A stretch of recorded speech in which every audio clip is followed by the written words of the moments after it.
Reserve बँकेच्या गव्हर्नरपदी संजय मल्होत्रा यांची निवड करण्यात आली आहे.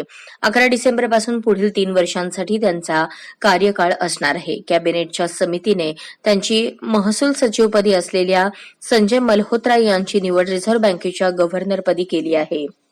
सध्याचे रिझर्व्ह बँकेचे गव्हर्नर शक्तिकांत दास यांचा कार्यकाळ उद्या 10 डिसेंबर रोजी संपत आहे. संजय मल्होत्रा हे 1990च्या राजस्थान बॅचचे अधिकारी आहेत. नोव्हेंबर 2020 मध्ये ते आरईसीचे चेअरमन आणि एमडी या पदावर नियुक्त झाले. त्याआधी ते ऊर्जा मंत्रालयात अतिरिक्त सचिव पदावर कार्यरत होते. 2022 मध्ये डिपार्टमेंट ऑफ फायनान्शियल सर्व्हिसेसचे सचिव या पदावर ते कार्यरत होते.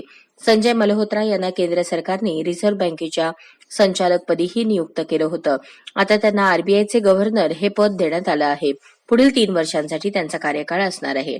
संजय मल्होत्रा हे 1990च्या बॅचचे आणि राजस्थान कॅडरचे कानपूरमधून कम्प्युटर विज्ञानमध्ये अभियांत्रिकीची पदवी मिळवलेली आहे. याशिवाय त्यांनी अमेरिकेतील प्रिन्स्टन विद्यापीठातून सार्वजनिक धोरणात पदव्युत्तर पदवी प्राप्त केली आहे. संजय मल्होत्रा यांनी ऊर्जा, वित्त, कर, माहिती तंत्रज्ञान, खाणी आदींसह विविध क्षेत्रांमध्ये काम केले आहे.